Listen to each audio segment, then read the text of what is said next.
Hey guys, tonight we begin with a topic the ancient Egyptians took very seriously, and sometimes very weirdly: sex.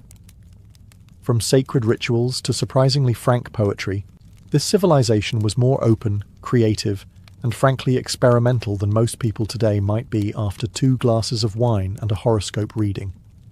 So before you get comfortable, take a moment to like the video and subscribe, but only if you genuinely enjoy what I do here. And let me know in the comments where you're tuning in from and what time it is for you. It's always fascinating to see who's joining us from around the world. Now, dim the lights, maybe turn on a fan for that soft background hum, and let's ease into tonight's journey together. The Egyptians didn't treat sex like a scandal. They treated it like plumbing: necessary, functional, and ideally without too many blockages. In ancient Egyptian society, sex wasn't hidden behind closed doors, hushed whispers, or uncomfortable euphemisms. It was part of nature, like the sun rising, the Nile flooding, or cats doing whatever they wanted. The gods did it. The farmers did it. The nobles did it. And crucially, no one felt the need to invent shame about it.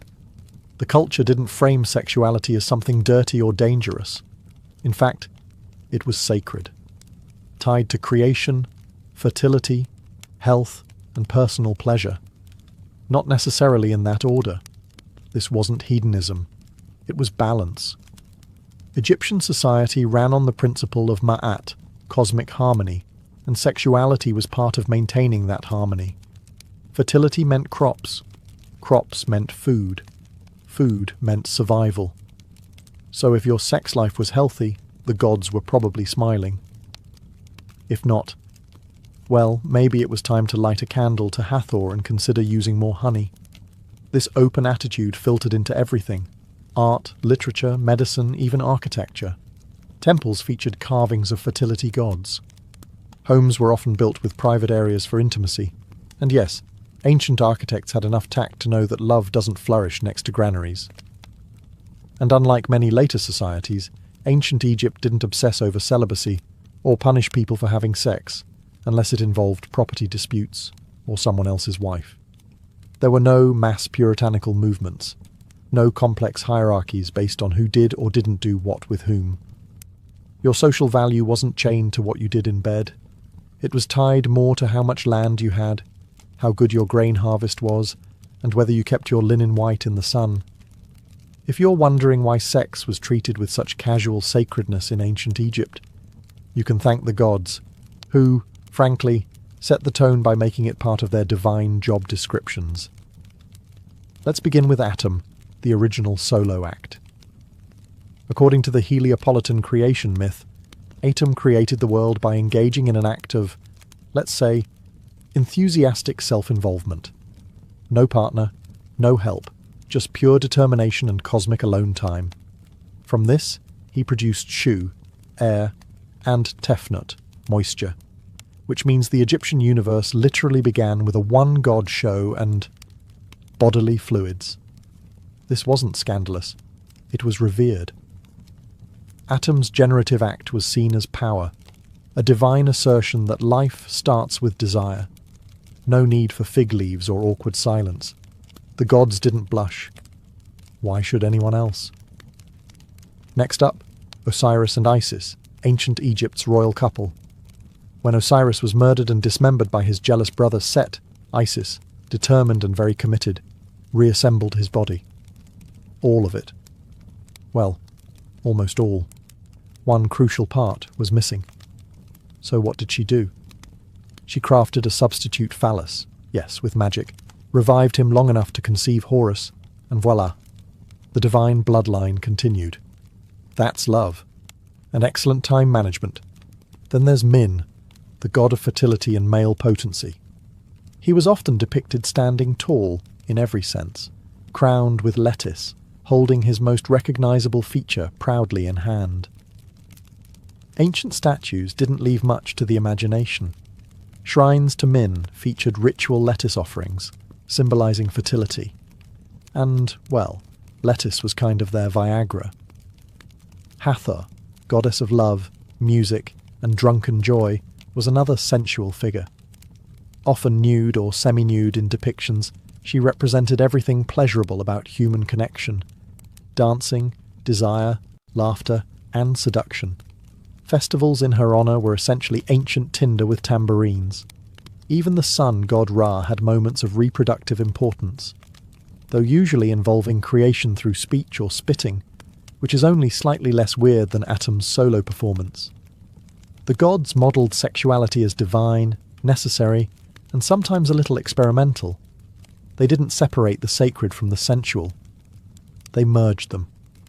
Not every Egyptian was crafting magical phalluses or offering sacred lettuce to the god of fertility.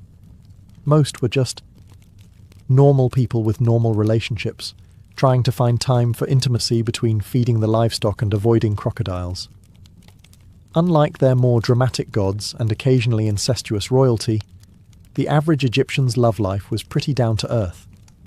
If you were a farmer, a potter, or a linen worker, chances are your romantic endeavours revolved around who lived nearby, who made good beer, and who still had all their teeth by age 30.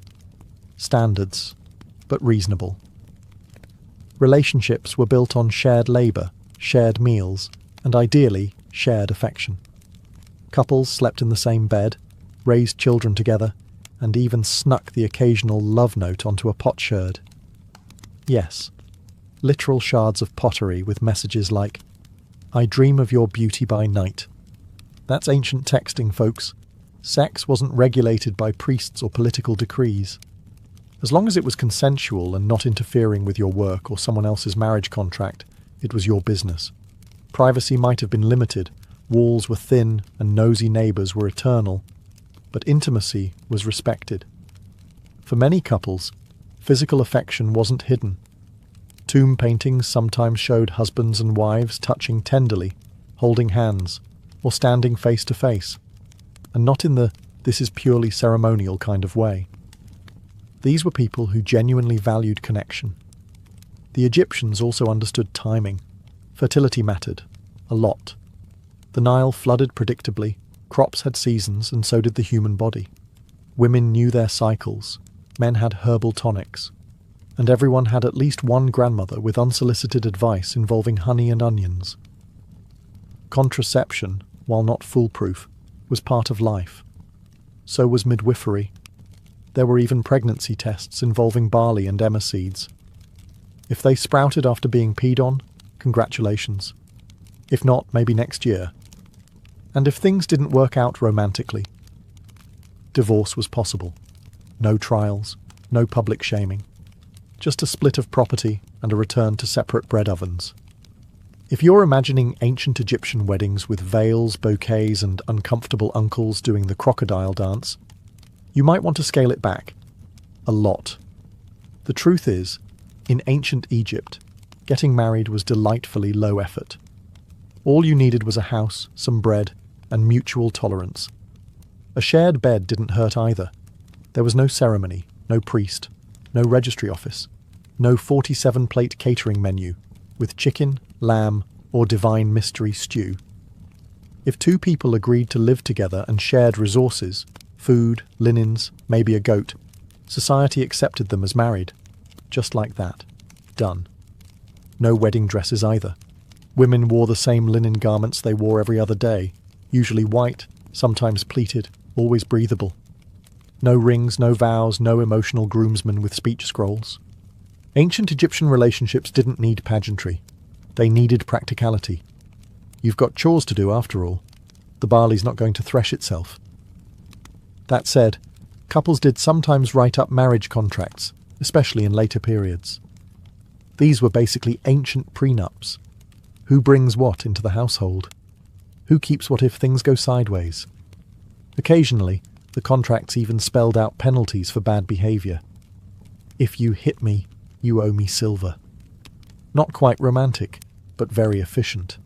The marriage contracts also reinforced women's rights, something ancient Egypt was surprisingly advanced about. Women could own property, initiate divorce, and take ex-husbands to court if they tried anything funny. If love was blind, Egyptian law most definitely wasn't. There wasn't a honeymoon, per se, unless you count collapsing after a big feast and hoping no neighbours overheard the fun. But intimacy, affection, and companionship were clearly valued. Marriage wasn't just a transaction, it was a partnership. Ideally. Let's get this out of the way. Ancient Egyptians valued fidelity, especially in theory. In practice, things were a little more flexible, particularly if you were wealthy, powerful, or had very convincing excuses. Adultery, like many social sins, wasn't always a criminal offense. For everyday folks, it was more of a reputational hazard than a legal disaster. If you got caught cheating, people would talk. Loudly. And probably in verse. But unless someone's livestock or inheritance was directly affected, the government wasn't rushing in to punish your escapades. However, if you were a married woman caught in adultery, the consequences could be harsher, socially and economically, if not legally. Egyptian society was patriarchal, but not aggressively so, and a woman's fidelity was often tied to questions of paternity, inheritance, and her general standing as someone who didn't cause chaos during harvest season. Accusations of infidelity could lead to divorce, public shame, and in rare cases, punishment like beatings or banishment, particularly in elite households where family honour was a full-time job. Men, meanwhile, had more wiggle room. A married man sleeping with an unmarried woman? Mostly shrugged off. A married man with another married woman?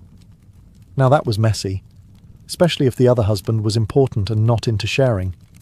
Jealousy has never been confined to any one century. Texts from the New Kingdom mention moral expectations and the importance of a good reputation.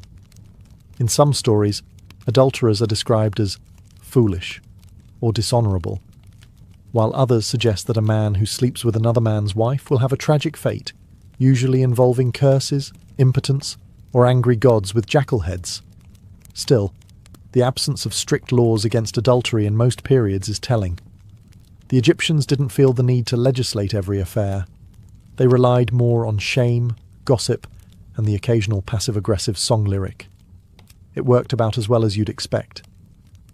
If a marriage broke down due to infidelity, the divorce process wasn't overly complicated. Property would be split, and the community would collectively pretend they weren't watching with interest. Children typically stayed with the mother, especially if they were young. If your first reaction to hearing that Egyptian pharaohs married their sisters is a horrified, "Wait, what?" You're not alone. Most modern humans respond the same way. But in ancient Egypt, sibling marriage among royalty wasn't just tolerated, it was expected. Romantic? Not really. Political? Absolutely.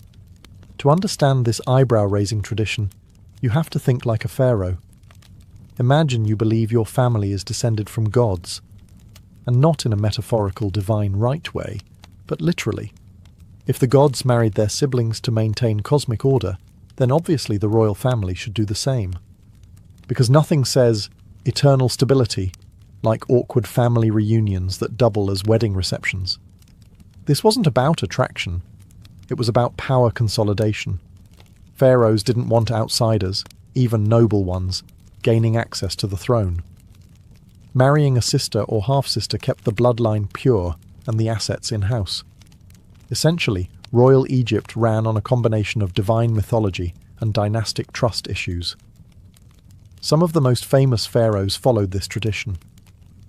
Tutankhamun, for example, was born from a brother-sister union, a fact confirmed by modern DNA analysis. And spoiler alert, it didn't turn out great. Tut had numerous congenital issues, including a clubfoot and a fragile immune system, which might suggest that repeating the family tree too many times comes with consequences. Meanwhile, commoners were not partaking in this trend. Most regular Egyptians married outside their immediate families like sane, functioning people. Cousin marriage occasionally happened in rural areas, but brother-sister unions were strictly for the folks with gold masks and burial boats. Even among royals, the practice could cause problems. When Cleopatra, yes, that Cleopatra, took the throne, she technically married her brothers, plural, as per custom, but she ruled largely alone and later aligned herself with men like Julius Caesar and Mark Antony, who were not, thankfully, related to her. To us, the whole concept seems bizarre, and yes, medically unwise. But to the ancient Egyptian elite, it was simply tradition wrapped in God-complex logic. Divine bloodlines had to stay divine, even if it meant sacrificing variety in the royal gene pool. If you assume all ancient Egyptian art was solemn statues, stiff postures, and endless profile views, you're technically right, unless you've seen the Turin erotic papyrus. Then you realize, oh, they had jokes and very detailed anatomy. While Egyptian art is mostly known for its restraint, stoic pharaohs, serene gods, perfectly symmetrical profile faces, the culture wasn't immune to cheekiness. Sex, after all, wasn't taboo. So occasionally, the artist stopped carving falcons and started sketching something a bit more animated. The most infamous example is that Turin papyrus, now tucked away in an Italian museum like a naughty secret. It's believed to date to around 1150 BCE, and it contains explicit scenes, not vague mythological winks. We're talking graphic illustrations of men and women, including one gentleman balancing acrobatically on amphorae, which is either symbolic or just showing off. Scholars debate whether it was satire, erotica, or a combination of both. Some think it was made to entertain, possibly even a bachelor's gift for someone with questionable taste. Others suggest it was a parody, an artistic prank poking fun at how obsessed people were with fertility, virility, and large wigs. Aside from this outlier, most Egyptian erotic art was symbolic, not explicit. Temples didn't have Kama Sutra frescoes. They had fertility motifs, sacred imagery, and occasional nudes representing rebirth, creation, or divine femininity. Goddesses like Hathor and fertility deities like Min were often shown nude, but in a reverent way. Min, for instance, is always depicted standing tall, if you catch the drift, holding his signature symbol like a divine badge of honor. Then there's the use of humor and sexuality in marginal drawings. Animals behaving like people, exaggerated gestures, and flirty little side sketches on workers' ostraca, limestone flakes used like sticky notes. The ancient equivalent of doodling in your notebook when the foreman wasn't looking. Eroticism in Egyptian art wasn't meant to scandalize. It was simply another part of life, occasionally celebrated, often ritualized, and sometimes hilariously over the top. These weren't repressed people.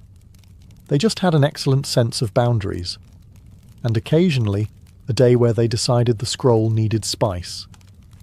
If your idea of ancient love poetry is stiff, chiseled metaphors like, "Your beauty is like a grain silo," think again. The Egyptians may have carved hieroglyphs into stone, but their romantic writing was anything but rigid. These people knew how to flirt, with ink, with style, and occasionally with absolutely no chill.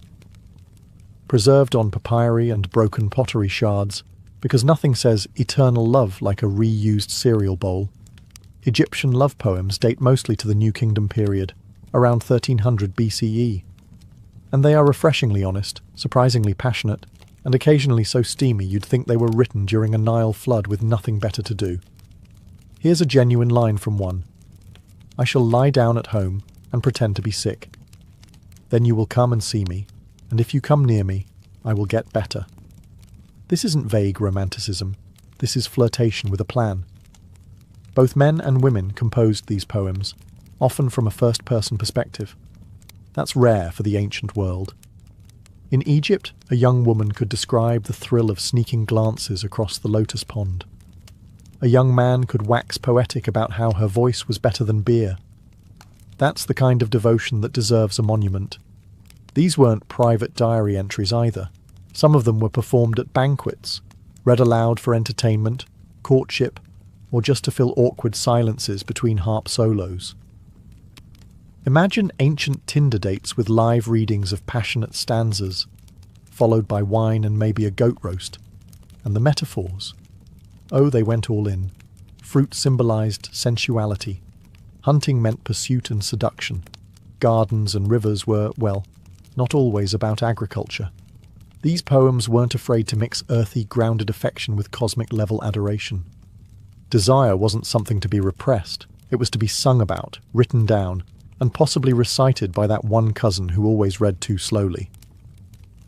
When you think of aphrodisiacs, you probably imagine oysters, chocolate, or wine, not salad. But in ancient Egypt, if someone brought you a bouquet of lettuce, they weren't thinking about fiber. They were flirting. Specifically, they were invoking the power of Min, the Egyptian god of fertility, who, for reasons that are equal parts symbolic and suspicious, was closely associated with romaine lettuce. Yes, romaine. Not just your average Caesar garnish. This stuff was sacred. The reason? Well, unlike the floppy-leafed varieties we toss in sad lunch bowls today, Egyptian lettuce stood upright and oozed a milky white sap when cut. And if that didn't trigger some highly suggestive divine symbolism, nothing would. Ancient priests looked at that and thought, now that is clearly the embodiment of male potency. Naturally. Lettuce was regularly offered to Min during fertility rituals. His statues typically featured him in a, let's say, alert state, holding his signature attribute in one hand and a lettuce stalk in the other. Art historians have had a field day with that pairing for centuries. At fertility festivals, worshippers would present bundles of lettuce at his temple, hoping to gain his favour for increased virility, a healthy pregnancy, or just a bit of romantic luck. Min was basically the ancient Egyptian version of a dating app algorithm. Worship him correctly, and your chances might improve. Interestingly, there's evidence that the lettuce was also believed to have medicinal properties, particularly for promoting sexual health. Whether it actually worked or just led to fresher breath before a date is debatable, but the symbolism stuck. And this wasn't just a passing trend. Lettuce appears in art, hieroglyphics, and even offerings in tombs, as if to say, please ensure I continue enjoying pleasure in the afterlife, and maybe pack a salad. It's worth noting that the ancient Egyptians were big fans of natural symbolism. From the Nile's life-giving floods to the lotus flower's daily blooming cycle, the physical world mirrored their spiritual beliefs. So when a vegetable starts acting a little extra, you best believe it got promoted to mystical status. When it came to preventing pregnancy, the ancient Egyptians employed methods that were imaginative, herbal, and occasionally alarming. Without access to modern science, they relied on natural substances, accumulated wisdom, and texts like the Ebers Papyrus, one of the earliest surviving medical documents, dating to around 1550 BCE. One of the more infamous prescriptions involved crocodile dung. Mixed with honey and sourdough, this concoction was inserted vaginally as a form of barrier contraceptive. While modern readers may recoil, the idea was not entirely without logic. The mixture likely created an acidic or obstructive environment. Whether it was effective is unclear. Whether it was unpleasant is easier to guess. More promising was the use of acacia gum, a plant extract that, as later science confirmed, ferments into lactic acid, a compound that does in fact have spermicidal qualities. Combined with other ingredients like honey and dates, it formed a kind of early pessary. It's one of the few ancient remedies that could arguably pass a very lenient clinical trial. These methods suggest that Egyptian women, who had notable legal and medical agency for the time, took active roles in managing reproduction. The use of these materials would have been common knowledge among midwives, healers, and women within the household. There were also ritual and spiritual approaches. Women might appeal to fertility deities like Isis, Hathor, or Bez, seeking either conception or its delay. Magical amulets and incantations were used alongside practical remedies, blurring the line between medicine and religion, as was typical in most aspects of Egyptian life. In addition to preventing pregnancy, Egyptian medical texts contain instructions for inducing menstruation, treating infertility, and even early pregnancy detection using barley and emmer grains exposed to urine, a method surprisingly accurate in some cases. In the absence of modern tools, these practices reveal a culture deeply invested in understanding and influencing the human body.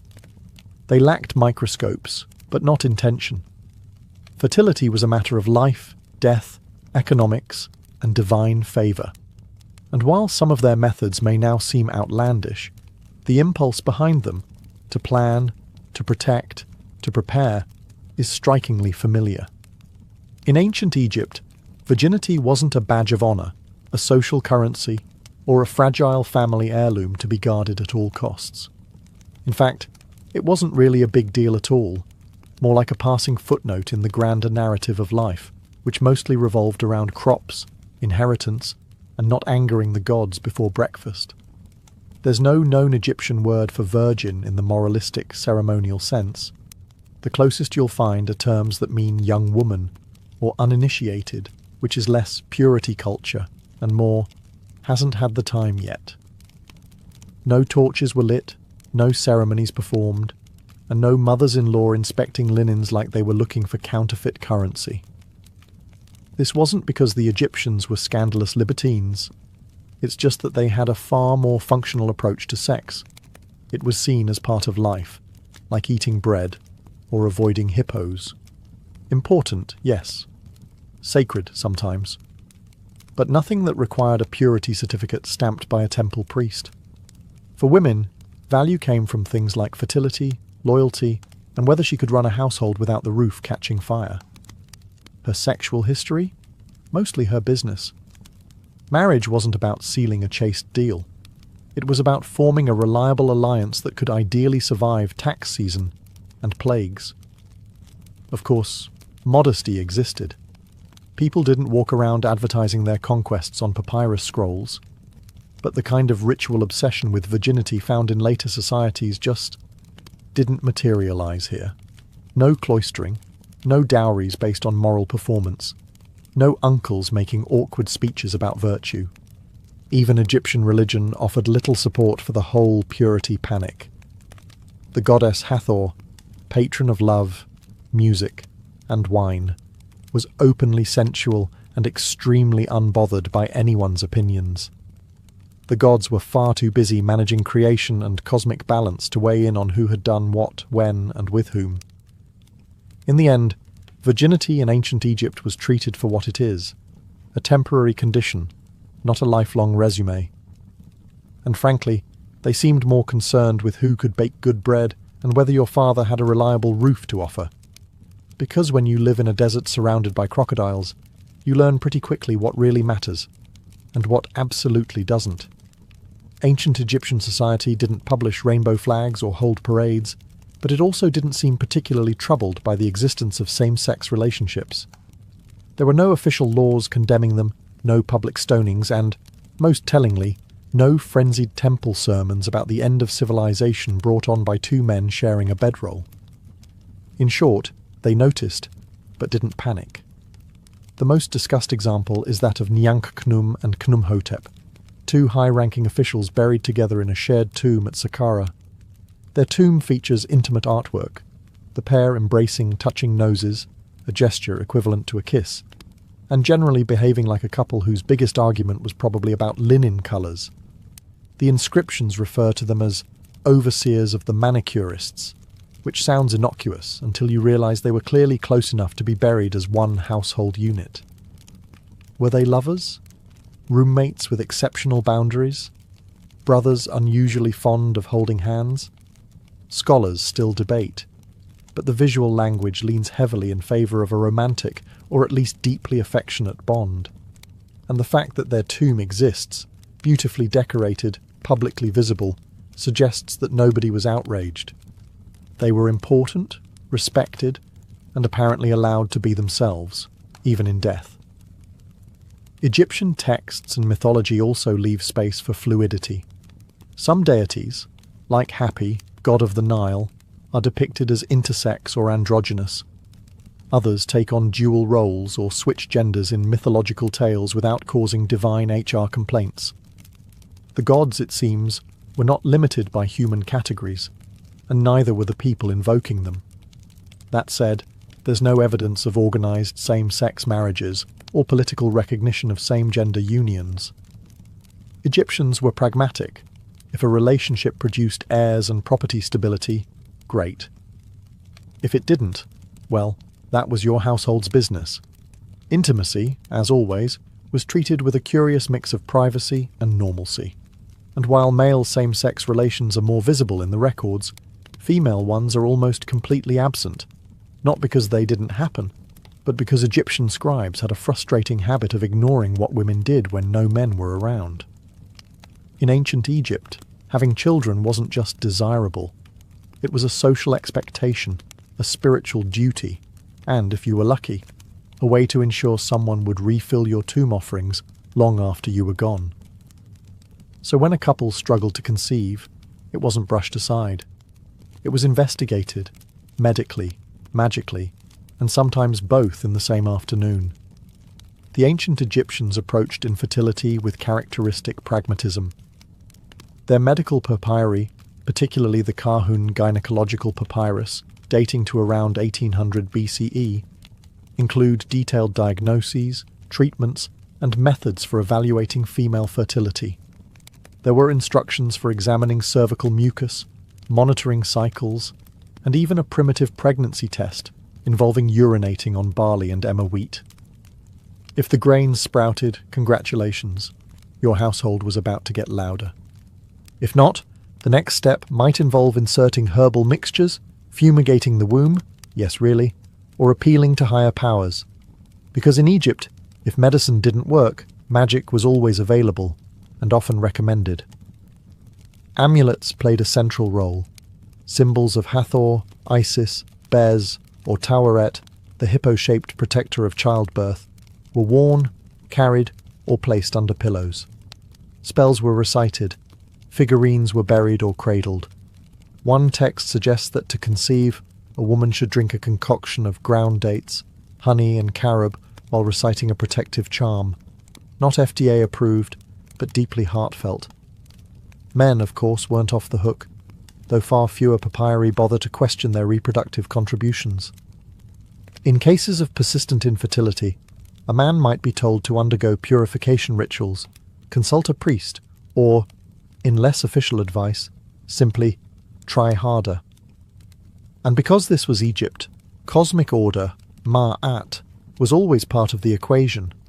A childless couple might be seen as unbalanced, or even cursed, but society didn't shun them.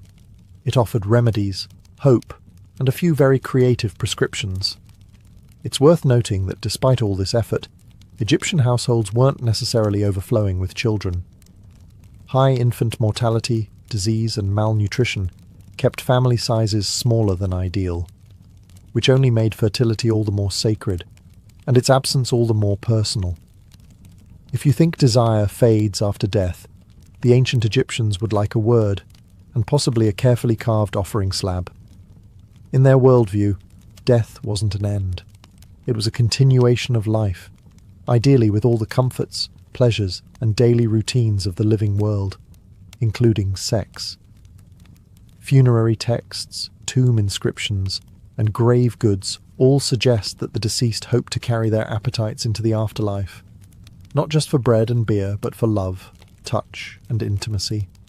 Because frankly, what's the point of eternal life if it doesn't include a bit of pleasure? Tomb art often depicted couples embracing, holding hands, or standing intimately close, not just for sentiment, but as a spiritual blueprint. These weren't generic stock poses, they were deliberate messages to the gods. Please restore our bodies, our love, and, if possible, our bedroom privileges. And yes, bodily restoration was a serious concern. In the Book of the Dead and other mortuary texts, the dead are promised their limbs will function, their hearts will be weighed fairly, and their, let's say, equipment will be returned intact. There are even references to revivifying certain parts of the anatomy. No detail was considered too personal for eternity. Sexuality was tied to rebirth. The god Osiris, famously dismembered and reassembled by Isis, was revived, including a reconstructed phallus, before fathering Horus. This myth wasn't just legend, it was a template. If the gods resumed intimacy after resurrection, so should the rest of us. Some tomb inscriptions even included requests to the gods for continued love between husband and wife. in the field of reeds, the Egyptian version of paradise. It was envisioned as a lush, idealized version of earthly life. Fertile land, calm waters, eternal abundance, and, evidently, room for romance. While modern cultures often compartmentalize sex as earthly and mortal, the Egyptians folded it seamlessly into their afterlife ideology. It wasn't shameful or forgotten. It was another part of the soul's well-being, like food, music, and not having to pay taxes ever again. In the end, they hoped for what most people still do: comfort, companionship, and a little joy, even if it took mummification and a few magical scrolls to get there. When we peel back the linen wrappings of ancient Egypt, metaphorically of course, what we find is a civilization that didn't treat the human body as something shameful, sinful, or suspicious. It was seen as natural, powerful, and capable of both divine creation and very human desire. Sex, for the Egyptians, was not a secret to be hidden. It was a fact of life, discussed in poems, depicted in art, sometimes vividly, and written into the very myths that shaped their worldview. Gods themselves fell in love, flirted, seduced, and occasionally caused fertility-related chaos across the Nile. In a culture where existence flowed from cycles, the flooding of the river, the return of the sun, the rebirth of the soul, sexuality was part of that rhythm, not an interruption of it. They also took a practical approach. From contraception and fertility treatments to love songs and afterlife desires, the Egyptians faced physicality head-on, often with more clarity than many societies that came centuries later. There was no hysterical legislation, no moral panic, no need for uncomfortable censorship scribbled in the margins of sacred texts. Just a clear understanding. Bodies do things, people feel things, and the world keeps turning. Importantly, they didn't overthink it. Sex wasn't put on a pedestal, nor was it dragged through the mud. It was part of health, love, family, and sometimes religion, worthy of respect, but not surrounded by neurosis. Even their gods, powerful and eternal, didn't shy away from physical form or intimacy. In fact, they embodied it. And while not every practice holds up today, we're looking at you, crocodile dung, the attitude remains refreshingly modern. Or perhaps modernity has just taken 3,000 years to catch up. And maybe that's the legacy worth remembering. A culture that didn't fear the body, didn't vilify desire, and somehow still managed to build pyramids on top of it all. It was August 24th, 1814, and Washington, D.C. was burning. Columns of smoke choked the night sky as British soldiers torched the most symbolic buildings in the young republic: the Capitol, the Treasury, the War Office, and the President's Mansion, later to be called the White House. Flames licked the rooftops as the redcoats walked through the city almost casually, facing no organized resistance. The Capitol, barely a teenager in political years, was defenseless. The humiliation was complete. The world watched in disbelief, and America blushed with shame. But to understand how things got this bad, you have to rewind a bit. 2 years earlier, the United States had declared war on Great Britain, filled with confidence and grand delusions. The Americans thought the war would be swift and glorious, that they'd invade Canada, defeat the British, and finally earn global respect. After all, Britain was already exhausted fighting Napoleon in Europe. Surely they wouldn't have the energy to bother with a scrappy ex-colony acting tough. They were wrong. Not only did the invasion of Canada fail miserably, but the US Navy's few successes couldn't make up for repeated land defeats. Political divisions inside America made matters worse. Some states didn't want the war at all. Supplies were short, strategy was confused, and worst of all, the British never forgot. By 1814, Napoleon was defeated, and Britain had a clear calendar. With veteran troops now available, they turned their full attention across the Atlantic. And they were ready to send a message, one that would sear itself into the American psyche for generations. Washington, D.C. wasn't just targeted for military reasons, it was symbolic, the seat of power, the pride of the Republic. And on that humid August day, it was left almost completely undefended, because no one really believed the British would dare strike it directly. The irony: they didn't just dare, they planned it down to the minute. What unfolded wasn't a battle, it was a torchlit parade of revenge, a reminder that the British Empire, despite the revolution, still had the power to humiliate its former colonies. And as the flames engulfed the House of Representatives and smoke blackened the dome of the Capitol, America had to ask itself a painful question. Had they underestimated the empire they once defied? The British didn't just appear in Washington by magic. Their road to the Capitol was shockingly easy, because the Americans practically opened the door for them. Their landing point was Benedict, Maryland, a sleepy town on the Patuxent River. From there, seasoned British Major General Robert Ross led roughly 4,500 troops, many of them veterans fresh from the Napoleonic Wars, on a march toward Washington. And it wasn't a desperate push through enemy territory. No, it was more like a Sunday hike. Why? Because the Americans barely tried to stop them. President James Madison and his government knew the British were coming. They had time. Warnings had come from scouts and even civilians. But bureaucracy, indecision, and just plain wishful thinking led to a sluggish and chaotic defense. Secretary of War John Armstrong Jr., in a moment of genius-level denial, insisted the British wouldn't dare attack Washington. "They'll go for Baltimore," he claimed, repeatedly. Spoiler, they didn't. Brigadier General William Winder was the man in charge of stopping the British advance. Unfortunately, Winder was better at writing reports than leading troops. His hastily assembled defence force consisted of militiamen, many untrained, undisciplined, and some reportedly drunk. The professional soldiers he had were too few. Worse, Winder hesitated. He kept pulling back instead of digging in, unsure where the British would strike. The two forces finally met on August 24th at the Battle of Bladensburg, just northeast of Washington. American forces outnumbered the British, but that didn't matter. The battle was a total fiasco. Militiamen broke ranks and fled before firing a shot. Some simply dropped their weapons and ran. President Madison himself was on the field briefly, then wisely decided to not die with the amateurs. The British, stunned by the ease of victory, pressed forward.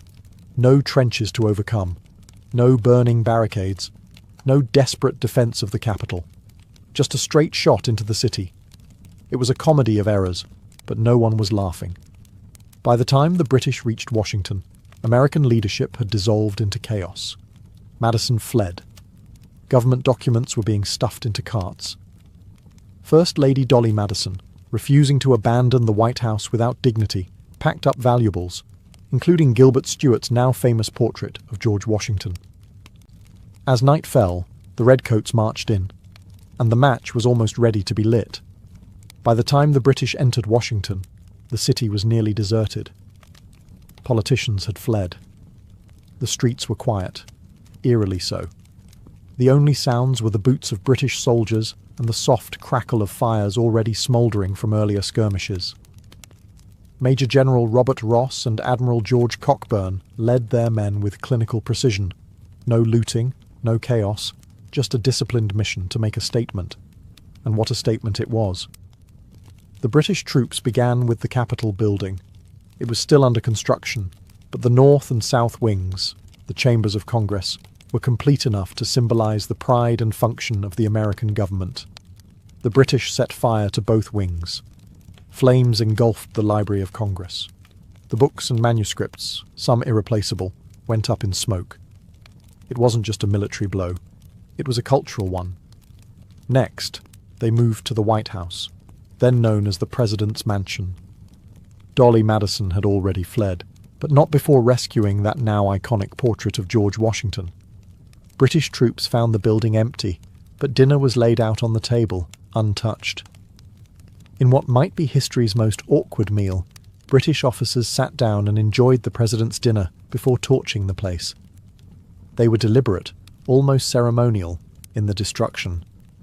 Cockburn, who had a personal score to settle with the Americans for mocking him in political cartoons, reportedly made a point of burning the offices of anti-British newspapers, and even stood atop the Speaker's chair in the House of Representatives, declaring mockingly, "Shall this harbour of Yankee democracy be burned? Oh yes, it shall." Over the course of 2 days, building after building was put to the torch. The Treasury, the War Department, the Navy Yard, the Arsenal. Even the bridge across the Potomac was burned to prevent counterattacks. Yet despite the thoroughness, some sites were spared. The Patent Office, for instance, was saved because one brave American, William Thornton, convinced the British that it served all mankind, not just the US government. The destruction wasn't random. It was surgical, and it was meant to humiliate. The British weren't trying to conquer Washington. They were trying to shame it. And with each building that collapsed in flames, their message grew louder. This wasn't just a raid. It was a punishment, and the smoke would linger far beyond the ashes. Just as the British settled into their fiery conquest of Washington, something strange happened. The sky darkened. Winds picked up. Then came the thunder. A violent, freakish storm, what some later called a hurricane, slammed into the capital. It was as if nature herself had decided the city had suffered enough. Torrential rain poured down, extinguishing many of the fires the British had set. High winds tore roofs off buildings and even lifted cannons off the ground. A British soldier was reportedly crushed by flying debris. The storm grew so intense that British officers began to fear it was a divine judgment, a punishment for burning a defenceless city. And then, almost prophetically, a tornado ripped through the heart of DC. Yes, a literal tornado. It tore through the centre of town, flinging carts and debris like matchsticks. Buildings collapsed, trees snapped in half, and British soldiers were thrown to the ground, confused and shaken. The British command, already preparing to leave, took this as a clear sign. Their message had been delivered. To stay longer might be tempting fate. They pulled out of the city the next day, their mission complete and their boots barely dry. For Washington, the storm was both a curse and a blessing. On one hand, it caused even more destruction, ripping apart already damaged structures and flooding the streets. On the other hand, it helped extinguish the flames and may have prevented the complete destruction of the city. It quite literally washed away the British presence. In the minds of many Americans, this storm took on near mythical status. Clergy declared it an act of divine intervention. Editorials praised the hand of providence. Even hardened soldiers whispered that God had stepped in to protect the capital when man had failed to do so. Of course, nature doesn't take sides. The storm didn't rebuild the city or restore lost lives, but symbolically, it marked a turning point. The fires were out, the British were gone, and what remained, smoking ruins, wet ash, shattered pride, was still American. The storm became a strange kind of salvation. In the absence of military strength, Washington had been spared by something else, something uncontrollable, unpredictable, and perhaps, in its own way, redemptive. The worst was over, but rebuilding the soul of a nation? That was just beginning. The British had left, the fires were out, the storm had passed. But what they left behind wasn't just ash and rubble, it was psychological devastation. Washington, D.C. lay in ruin. The capital was a blackened shell. The president's mansion was little more than a scorched frame. Government offices were gutted, their contents scattered or destroyed. For many Americans, especially those in the capital, the destruction felt like a second revolution. Except this time, it was the enemy who marched through triumphantly. The nation faced a haunting question. Should Washington remain the capital? Many believed it was over. The argument seemed logical. Washington had always been a compromise, built in a swampy patch of nowhere to appease southern states. Now, after being embarrassed and burned to the ground, it looked like a failed experiment. Some in Congress pushed for relocation. Philadelphia, New York, or even Baltimore could serve better. Cities with actual defences, cities with dignity intact. but others pushed back. Among them was a determined President James Madison. Despite fleeing the city during the attack, he returned quickly, vowing not to let the humiliation stand. He was joined by his wife, Dolly, who had become a symbol of grace under fire for her rescue of national treasures. Together, they insisted that the city would rise again. Rebuilding was slow, funds were tight, morale was worse. Congress convened in temporary quarters, first at the Patent Office, then later in a makeshift brick building known as the Old Brick Capitol. Every session reminded lawmakers of what had been lost, but the burning of Washington had sparked something unexpected. Resolve. Ordinary citizens, craftsmen and labourers joined in efforts to restore the city. Brick by brick, the Capitol rose again. Architect Benjamin Henry Latrobe returned to oversee the restoration. His designs included improvements, stronger materials, grander visions. The president's mansion too was rebuilt, eventually being whitewashed to hide the burn marks. That's how it earned its now famous nickname, the White House. Rather than being abandoned, Washington became a symbol of American tenacity, a reminder that even in the face of utter humiliation, a republic could endure and rebuild. And while scars remained, both visible and emotional, they hardened into resolve. Washington wasn't going anywhere, because the true capital of a nation isn't just in buildings, it's in belief. The burning of Washington wasn't just a blow to architecture, it was a blow to the national ego. Up until that moment, many Americans had viewed the War of 1812 as a misguided sideshow, a political miscalculation wrapped in patriotic noise. But when British troops torched the heart of the Republic, the country snapped awake. Panic gripped citizens up and down the East Coast. If the capital could fall so easily, what city was safe? Baltimore? Philadelphia? Even New York? Suddenly the war felt very real, very close, and very dangerous. Public opinion, once divided, began to harden. The old Federalist arguments that the war was unnecessary and poorly managed began to seem almost treasonous.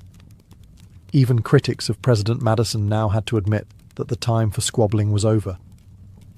The country had been slapped across the face and it needed to respond. Militias were called up, local defences were reinforced.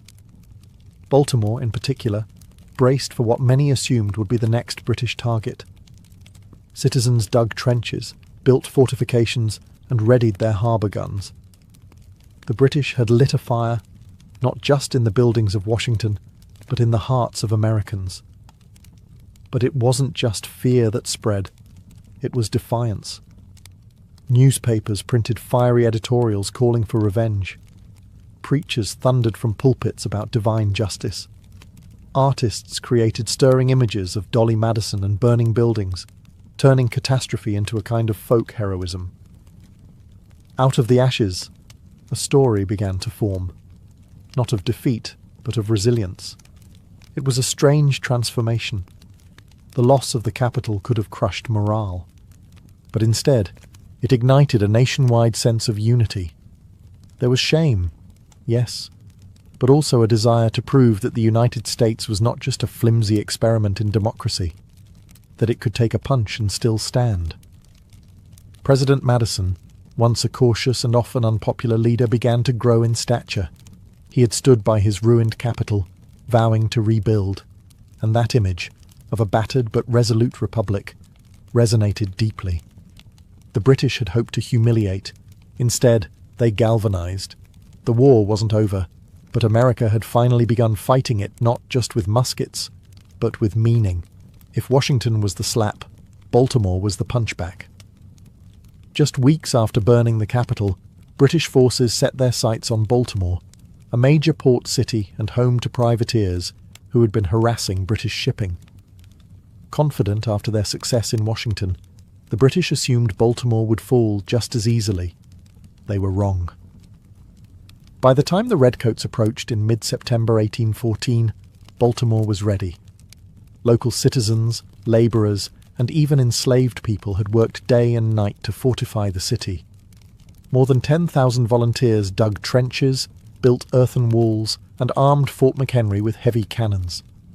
This wasn't going to be another walkover.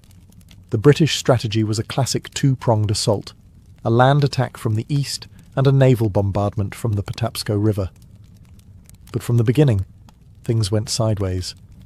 General Robert Ross, the same man who had marched triumphantly into Washington, was killed early in the land battle by American sharpshooters. His death dealt a blow to British morale and left their command structure scrambling. Meanwhile, at sea, the British fleet began a 25-hour bombardment of Fort McHenry. Rockets streaked across the sky. Bombs exploded over the fort all night long. But the defenders held firm. They refused to surrender, even as the fort trembled under fire. And then came the morning of September 14th. As the smoke cleared and silence returned to the harbour, the British expected to see a white flag. Instead, they saw something else. A massive American flag flying defiantly over the fort's ramparts. That flag, stitched by Mary Pickersgill, was 30 feet tall, waving in the morning breeze like a middle finger to empire. On a British ship, watching all of this, was an American lawyer named Francis Scott Key. He had come to negotiate a prisoner release, but what he saw that night inspired him to scribble down a poem. Its opening line? "Oh say, can you see, by the dawn's early light?" The British realised Baltimore would not fall. They withdrew, humiliated. This time, it was American resilience on display, not in speeches, but in grit, trenches, and a stubborn refusal to yield. Baltimore had survived, and in doing so, it reignited belief in the American cause. A burned capital had sparked the fight, but a bombarded fort lit the flame of identity. After Baltimore, everything changed. The United States had gone from being embarrassed on the world stage to suddenly holding its ground. The British, expecting a quick end to the war with a decisive blow in Washington, now faced growing resistance and fewer wins. Their war machine was slowing.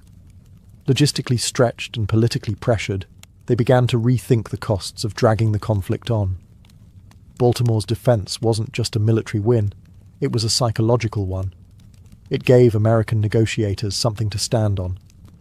And in the quiet city of Ghent, in what's now Belgium, talks between British and American diplomats entered a new phase. At first, British demands were steep. They wanted a Native American buffer state in the Midwest, control over parts of the Great Lakes, and even certain territorial concessions. But American diplomats, especially John Quincy Adams and Henry Clay, refused to bend. They argued from a position of resilience, not desperation. And then the British started to blink. The war in Europe had drained them. Post-Napoleonic Britain had its own domestic unrest to manage. Trade disruptions were hurting both economies. The American refusal to surrender after Washington and their successful defense of Baltimore had shifted perception.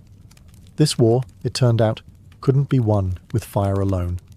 By December 24, 1814, both sides reached an agreement, the Treaty of Ghent. It essentially declared a draw. No land changed hands, no reparations were paid. Impressment, one of the key reasons the US had gone to war, wasn't even addressed. But neither side wanted to admit defeat, so they agreed to return to the status quo antebellum, things as they had been before the war. And in a strange twist of history, one of the most decisive American victories, the Battle of New Orleans, happened 2 weeks after the treaty was signed, thanks to the slowness of 19th century communication. But that win sealed the emotional victory Americans needed. The war ended not with a dramatic surrender, but with a mutual shrug. Still, for the United States, it felt like something more. They had survived the burning of their capital, rallied at Baltimore, and walked away with their sovereignty and pride intact. And just like that, the Second War of Independence, as some would call it, came to a close. The embers of Washington were still warm. But from those ashes, a new kind of American identity was beginning to form. The burning of Washington was more than a war tactic. It became a defining national trauma. Yet in the strange way history often works, that moment of utter disgrace gave birth to something quietly powerful: identity. In the immediate aftermath, Americans had every reason to feel defeated. Their capital was reduced to smouldering rubble. Their president had fled. Their army had collapsed in battle. But the story didn't end there. In fact, it was just beginning. Out of that destruction came a collective refusal to be defined by loss. The reconstruction of Washington wasn't just about bricks and mortar. It was about defiance, memory, and renewal. The new Capitol and White House would become architectural symbols of national endurance. The very act of rebuilding was a political message to the world. We're still here. And it worked. The war may have ended in a stalemate on paper, but in the American imagination, it became something else entirely. The idea that a young, disorganized republic could take on the world's greatest empire, get burned, battered, but never broken, began to solidify a sense of exceptionalism. The War of 1812, and particularly the burning of its capital, marked a kind of coming-of-age moment for the United States. It also forced change. The government took defence more seriously. Fortifications were improved along the coasts. The military, long neglected since the Revolution, began receiving better funding and more strategic organisation. Civilians too saw themselves differently, not as scattered citizens of states, but as participants in a shared national experiment. Culturally, the flames left a mark. Francis Scott Key's poem, inspired by the defence of Baltimore, would become the national anthem more than a century later. The term White House, born from the post-fire renovation, became permanent. Dolly Madison's bravery became a legend, and the city that once seemed like a failed compromise became the unquestioned heart of the nation.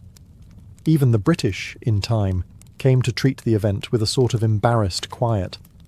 They had succeeded militarily, but arguably failed diplomatically. Their fire may have burned the walls, but not the will. In the end, the burning of Washington wasn't just a low point. It was the spark that tested and proved the durability of a republic still learning how to stand. And that fire, once meant to humiliate, helped forge the American spirit in flame.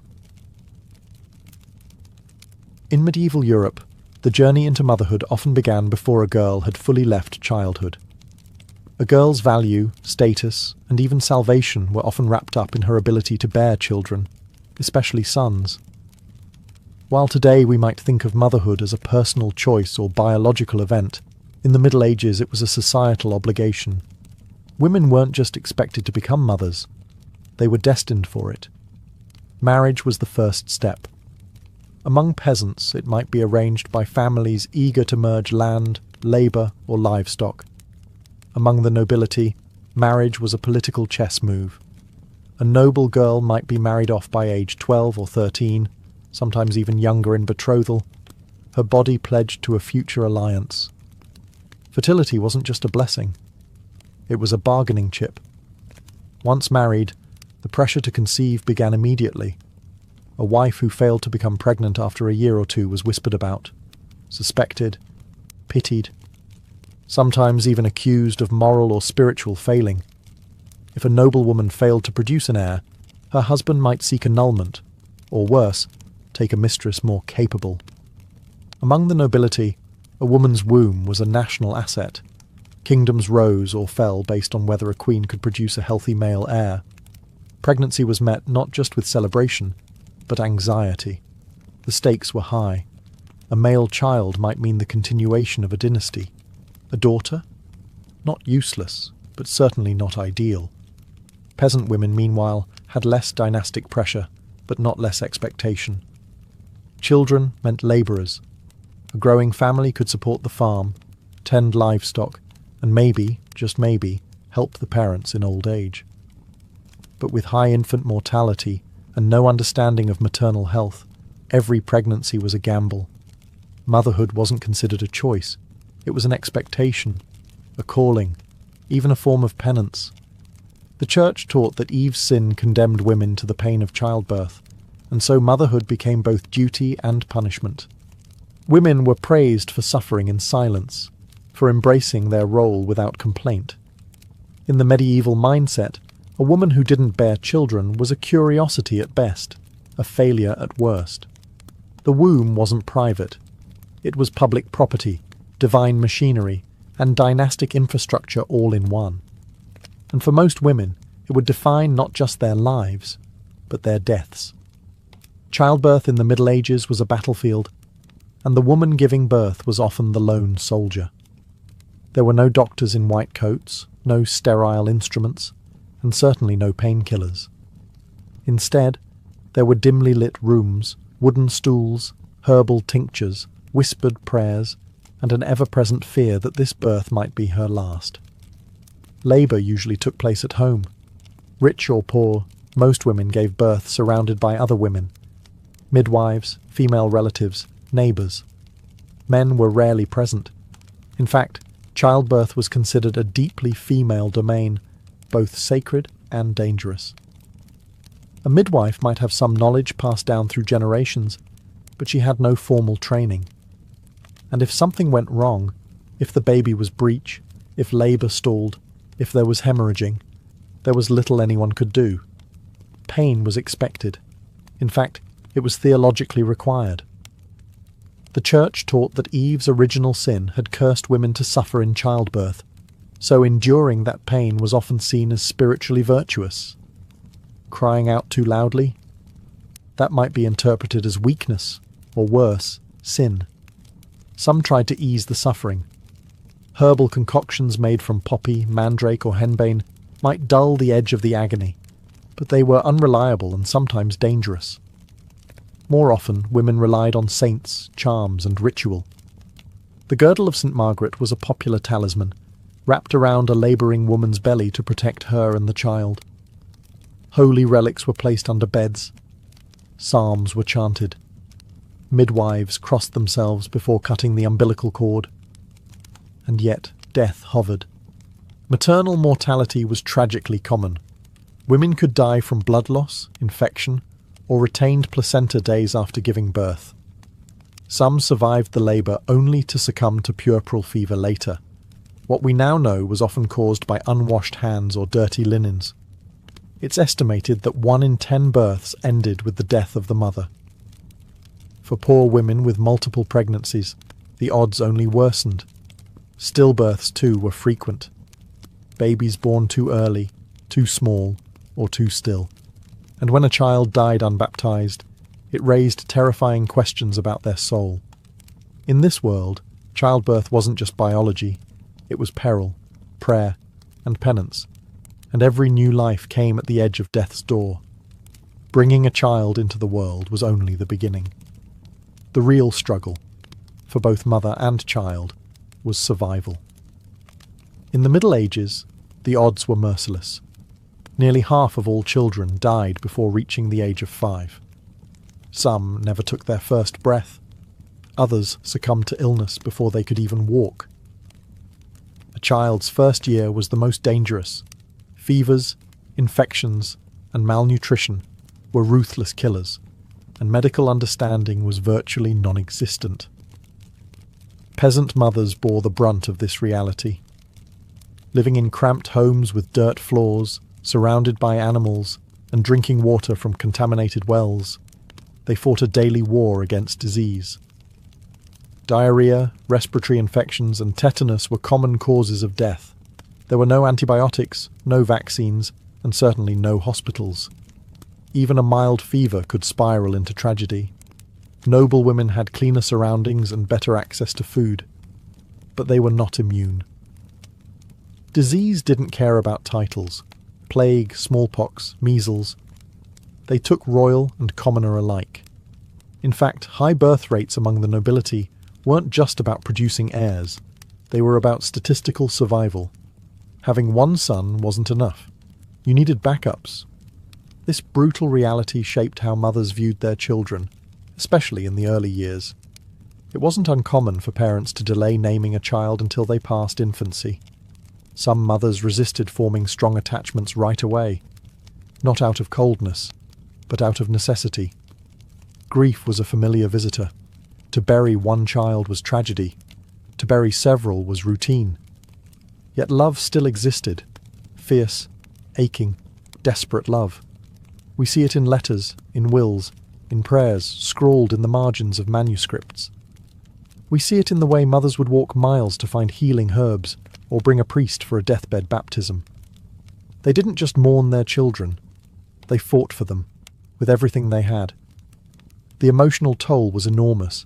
There were no therapists, no mourning leave, no grief counsellors. A mother might lose a baby on Monday and return to her chores on Tuesday. The fields needed ploughing. The fire needed stoking. Life moved forward, whether your heart was ready or not. In medieval motherhood, hope and heartbreak lived side by side. Every birth was a miracle. Every survival, a small defiance against the crushing odds. For noble women, motherhood wasn't just personal, it was political. A noble woman's womb was an asset of the crown, a vessel for alliances, dynasties, and succession plans. Her pregnancies were tracked with more intensity than most medieval wars. And every child, especially a son, was a strategic victory, or a public failure. The pressure was immense. From the moment of marriage, a noble woman's sole duty was to produce heirs. Not just any children, legitimate, healthy, male children. A queen who failed to do so risked being cast aside. Kings might seek annulments, mistresses, or even new wives altogether. Just ask Anne of Bohemia or Catherine of Aragon. A barren noblewoman wasn't just pitied, she was politically useless. Even when children were born, the mother's work wasn't done. Her role became one of anxious oversight. She didn't necessarily raise the children herself. Wet nurses, governesses, and tutors were typically responsible for daily care. But she was expected to manage their education, secure their futures, and guard their reputations like a hawk. Mothers of future kings often endured endless court gossip, factional intrigue, and manipulation. Their sons were pawns before they could walk, betrothed before they could speak. And daughters? They were marriage chips, often sent to foreign courts as teenagers, sometimes never to return. Still, noble mothers weren't always distant or decorative. Some wielded enormous influence through their children. Eleanor of Aquitaine didn't just birth kings, she advised them, corrected them, and in one case rebelled against one. Margaret of Anjou led armies to defend her son's throne. Isabella of France orchestrated the deposition of her husband in her son's name. These were not passive mothers. These were political operatives disguised in velvet and lace. Motherhood also came with heartbreak, stillbirths, disease, assassinations, and exile. Royal children were far from safe. The higher the rank, the deadlier the game. Emotionally, noble mothers lived in constant tension. They had status, but not always agency. Love for their children was real, but often tangled with duty. They were expected to sacrifice their bodies, their privacy, and even their maternal instincts for the good of their house. If noble women bore the weight of dynasties, peasant mothers carried the full burden of survival, raw, relentless, and unromantic. For the medieval peasant woman, motherhood wasn't a stage of life, it was life itself. It began young, ended late, and rarely offered rest in between. These women typically married in their mid-teens and were pregnant almost constantly through their 20s and 30s. With no access to reliable birth control, and with the church staunchly condemning any form of contraception, pregnancy was a near-constant state. Each child born was another mouth to feed, but also, potentially, another pair of hands to work the land. Peasant women gave birth at home. No doctors, no clean linens, and no privacy. A neighbour midwife might assist, or not. Some women gave birth alone in barns or fields, returned to labouring within hours, and hoped not to bleed out under the sky. Death during or after childbirth wasn't uncommon, and no one issued apologies for it. Life was cruel, fast, and unsentimental. Child-rearing began the moment the umbilical cord was cut. There was no such thing as maternity leave. Infants were swaddled tightly and either carried on the mother's body while she worked, or left in cradles near hearth fires, supervised by older siblings or none at all. Crying wasn't coddled. It was a sound absorbed into the rhythm of daily toil. Mothers taught their children by example, how to feed chickens, gather firewood, weed gardens, and patch clothes. Even toddlers were expected to fetch water or carry messages. Every child needed to contribute. Childhood, as we think of it, innocent, protected, full of toys and schooling, simply didn't exist. And yet, despite the hardship, there was affection. Mothers sang lullabies, braided their daughters' hair, whispered prayers as they tucked children beside them on shared straw beds. Love was expressed through food, through warmth, through sacrifice.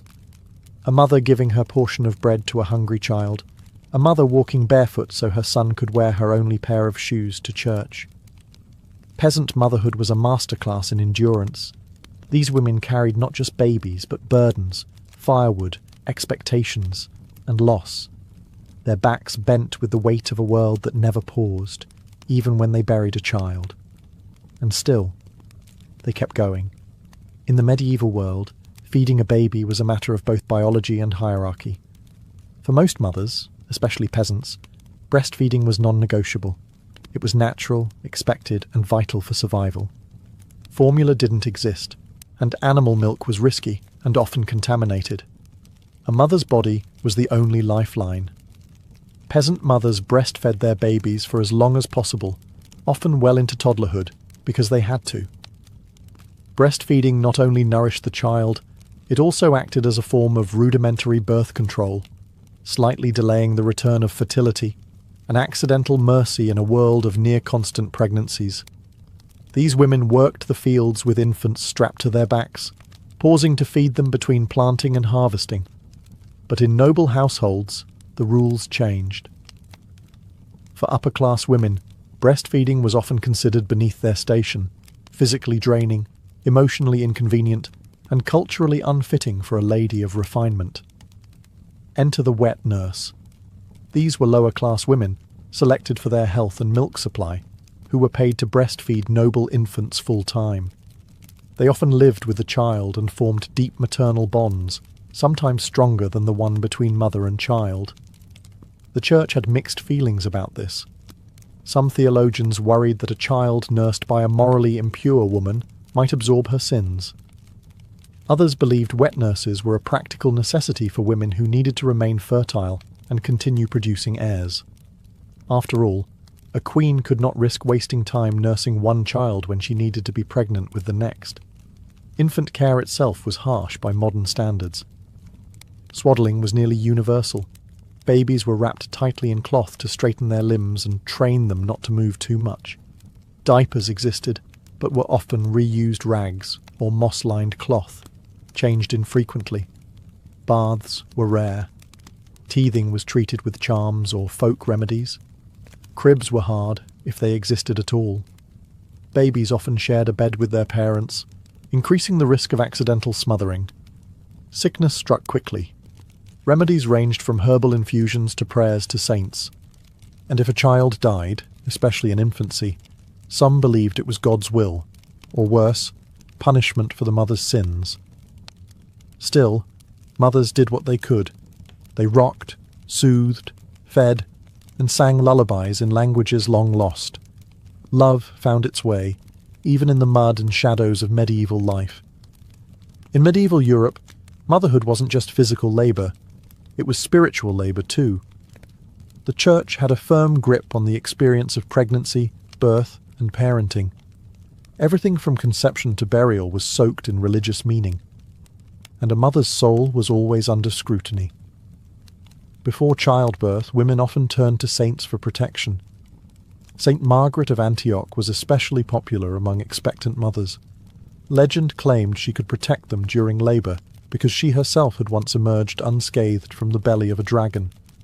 Her prayers were recited, her image worn on tokens, her name whispered during contractions.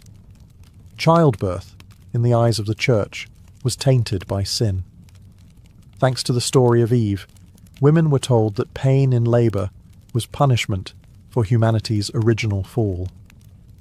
So, even in the most joyful moment, the birth of a child, a mother was reminded of her innate guilt. And if she died in childbirth without confession, she risked spiritual peril. Once the baby was born, baptism became the next urgent step. The fear of limbo was real.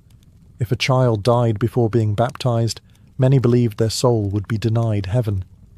Midwives were sometimes authorized to perform emergency baptisms if a baby was too sick to wait for a priest. The idea of eternal damnation for a newborn was horrifying, but not uncommon in medieval theology. Superstition filled in where doctrine left gaps. Mothers tied charms to cradles, hung herbs above doorways, or drew protective symbols in ashes on the floor. The evil eye, malevolent fairies, and demonic spirits were all blamed for sickly babies or miscarriages. Some mothers whispered secret names for their children to confuse spirits who might come to steal them away. The church also had control over how women were reintegrated into society after birth. The churching ceremony, usually held about 40 days after delivery, was a kind of ritual purification. Until then, a mother was considered spiritually unclean and was expected to stay out of public worship. The ceremony was meant to bless and welcome her back, but it was also a subtle rebuke. Childbirth, though necessary, left a stain. Despite the harsh theology, many mothers found comfort in faith. Prayer was protection, ritual was reassurance, and hope lived somewhere between the Psalms and the pain. Once a child survived infancy, the next phase of medieval motherhood began, shaping a human who could survive in a brutal world. And this meant discipline, hard truths, and often early separation. For peasant mothers, education wasn't about books, it was about survival skills. From the moment a child could walk, they were expected to contribute. Girls helped gather firewood, feed chickens, and carry water. Boys learned to tend animals, swing tools, and follow behind their fathers in the fields. Mothers were the first teachers, showing their children how to knead dough, spin wool, or patch a worn tunic. The lessons were practical, immediate, and passed down like heirlooms. Discipline was stern, but not necessarily cruel. In a world where disobedience could mean death, a wandering child might drown in a well or be kicked by a horse. Strictness was a form of love. Corporal punishment was common, but so were rewards. A warm meal, a kiss on the forehead, a song by the hearth. Affection and correction often went hand in hand. Among the nobility, education took a different shape. Boys were sent off to train as pages or squires, often before they turned 10. Girls were sometimes placed in convents or noble households to learn etiquette, embroidery, and the finer points of courtly behaviour. For noble mothers, this meant letting go of their children early, sometimes never to raise them at all. That didn't mean they didn't care. Letters from noble women reveal deep concern for their children's health, marriages, and reputations.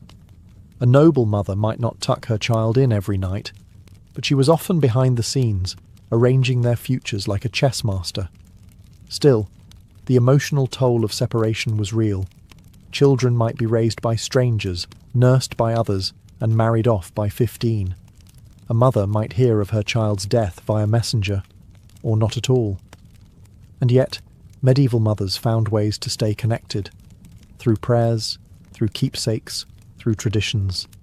They passed down songs, names, and customs, embedding themselves in their children's lives, whether near or far.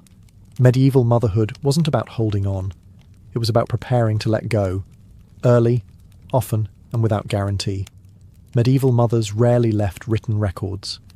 They didn't pen diaries or publish books, but their fingerprints are everywhere, in the lullabies that survived, the traditions passed down, the prayers carved into chapel walls, and the bones of the children they raised against all odds. Their love didn't look like ours. There were no baby showers, no ultrasound photos on the wall. Affection was quiet, practical, and often masked by the need to stay emotionally guarded. After all, when so many children died young, to love deeply was to risk devastation. And yet, mothers did love, fiercely, patiently, and without pause. We find traces of that love in the margins of medieval texts, where a woman scribbled her lost child's name beside a prayer. In letters from queens begging for news of their children, in the battered shoes left on graves, in folk tales where mothers trade their lives for their children's safety. These weren't symbols of weakness, they were acts of defiance in a world constantly testing maternal strength. Loss was a constant companion. Stillbirths, fevers, plagues, war. A mother could raise 10 children and bury 6. Mourning was private, often silent, yet carried for a lifetime. Grief wasn't always spoken, but it was never absent. And still they endured. They endured childbirth with no medicine. They endured the shame of barrenness and the pain of losing child after child. They endured the church's scrutiny, society's demands, and their own body's limits.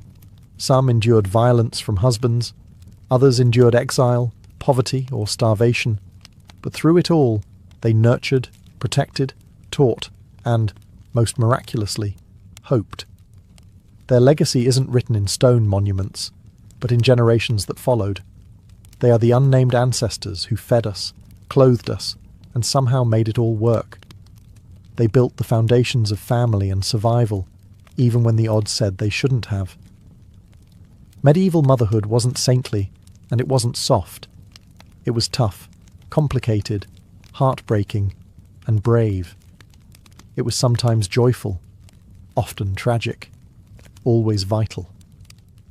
In every sense, these women were the silent architects of the medieval world, and though history rarely carved their names into its walls, their labour-shaped kingdoms, their choices moulded futures, and their sacrifices echo into us, long after the cradles were emptied and the prayers faded. Long before we ever glimpsed the moons of Jupiter or the rings of Saturn, humanity stared up at the night sky with wonder and very limited tools. In the pre-telescopic world, the cosmos was a vast, unreachable canvas. People tracked stars, plotted planets, and marked the seasons, but they did it all with the naked eye. And that eye, remarkable as it is, has limits. For most of human history, the sky was interpreted more than it was studied. Ancient cultures turned constellations into stories. Orion was a hunter, Scorpio a scorpion sent by the gods. The Greeks named wandering lights planets, wanderers, because they moved differently than fixed stars. But no one really knew what they were. Were they fiery chariots? Crystal spheres? Divine lanterns? No one had any way to look closer and find out. Observation meant standing under the stars and recording what could be seen. Tools like the astrolabe, developed by Islamic astronomers, helped track celestial motion with surprising precision. The Babylonians and Mayans kept meticulous calendars and predicted eclipses. The Greeks built complex mechanical devices, like the Antikythera mechanism, to calculate planetary positions. But no one could see beyond what the eye allowed, and that meant space remained more mystery than reality. The idea of magnifying vision was, at best, a curiosity. People understood reflection. Mirrors existed, but refraction, the bending of light through a lens, was still a misunderstood phenomenon. The science of optics was in its infancy, and no one had yet considered applying it to the stars. More importantly, no one imagined that the sky itself could change. The heavens were considered perfect, eternal, and unchanging, Aristotle's realm of divine order. The earth, by contrast, was corrupt and chaotic. This belief held back scientific progress for centuries. Why build a device to examine something you already believed to be flawless? And yet, the need was there, buried in the questions humanity kept asking. What are the stars made of? Why do some lights move and others don't? Is Earth truly at the centre of everything? All of those questions floated unanswered above a world that had no way to peer beyond its boundaries. No way, until glassmakers, tinkerers, and one curious Dutchman changed everything. Long before anyone dreamed of peering into the stars, ancient people were already bending light, just not intentionally. In fact, the earliest lenses were likely accidents. Transparent crystals like quartz or beryl could naturally magnify objects when shaped just right. These stones, polished and rounded by hand or nature, would occasionally reveal something curious. Objects looked larger when seen through them. To our ancestors, it must have seemed like magic. By the first millennium BCE, the Assyrians had crafted what we now call the Nimrud lens, a piece of rock crystal possibly used to magnify or focus light. Its exact purpose is debated. Was it part of a scientific tool or just decorative? Regardless, it proves one thing: humans had started to notice that light could be manipulated. Fast forward to ancient Rome, where reading stones appeared, hemispherical pieces of glass placed directly on texts to enlarge the letters beneath. They were the precursors to magnifying glasses and a direct link in the evolutionary chain of optics. These tools didn't explore the sky, but they gave humanity a hint: sight could be enhanced. Yet the real leap came not in Rome, but in the Islamic Golden Age. In the 10th and 11th centuries, a polymath named Ibn al-Haytham, known in the West as Alhazen, revolutionized the study of light. He wasn't building telescopes, but his work laid down the theory of how they would one day work. Alhazen conducted experiments with glass, mirrors, and water to understand how light traveled and bent. He proposed that vision wasn't sent out from the eyes, as many believed, but rather that light entered the eyes. An insight so obvious today it's hard to believe it was once controversial. His Book of Optics laid out principles of refraction and reflection, defining the science of light centuries before Europe would rediscover it. Though these thinkers never applied their theories to the stars, they built the intellectual scaffolding needed for future inventors. Their writings, once translated into Latin, spread through medieval Europe, setting the stage for the explosive optical experimentation of the Renaissance.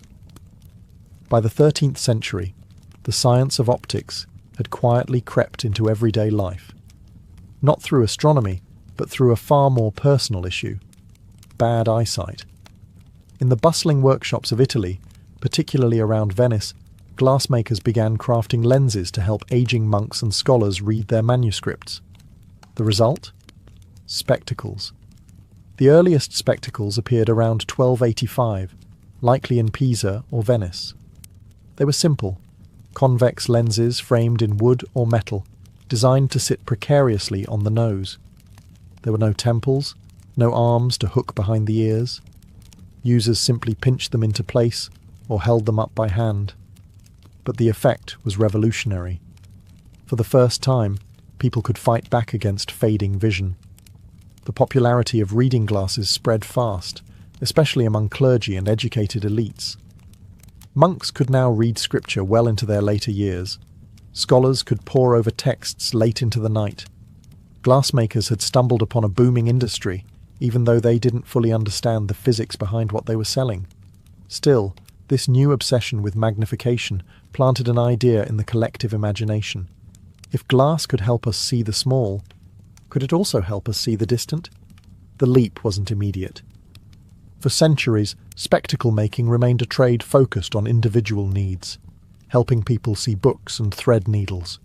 But in the background, knowledge of convex and concave lenses slowly matured. Artisans began playing with lens shapes. Scholars copied and built upon old Arabic texts about refraction. Tinkering became more ambitious. The Renaissance, with its mania for rediscovery and reinvention, poured fuel on this fire.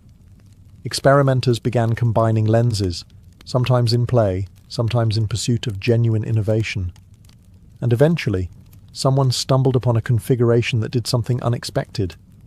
It brought distant objects closer.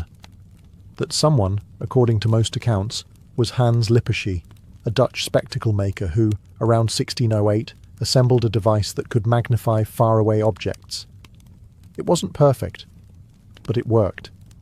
His invention, a simple tube with two lenses, was dubbed the spyglass. It had the power to change warfare, navigation, and soon, the cosmos. But Lippershey wouldn't be the one to turn it to the stars. That would take a different kind of mind, part scientist, part showman, and entirely unafraid to challenge the heavens. When news of Hans Lippershey's spyglass reached Italy, one man saw something others didn't, a way to challenge the very fabric of the cosmos.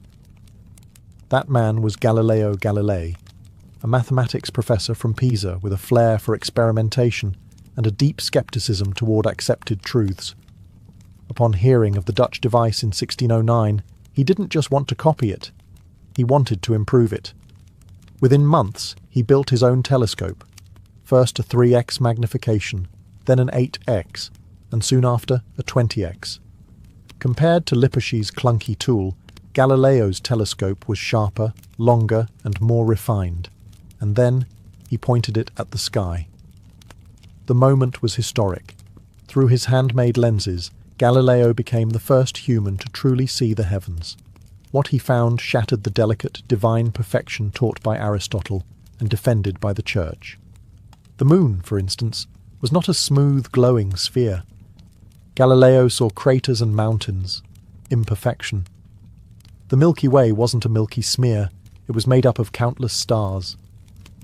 Jupiter, thought to be just another wandering light, had moons. 4 of them, orbiting the planet like tiny celestial satellites. He named them the Medicean stars, after his patrons, but we know them today as the Galilean moons: Io, Europa, Ganymede, and Callisto. And most shocking of all, Venus had phases, just like the moon, proving it orbited the sun, not Earth. With each observation, Galileo drove a dagger into the heart of the old geocentric model. The Earth, it seemed, was not the centre of everything.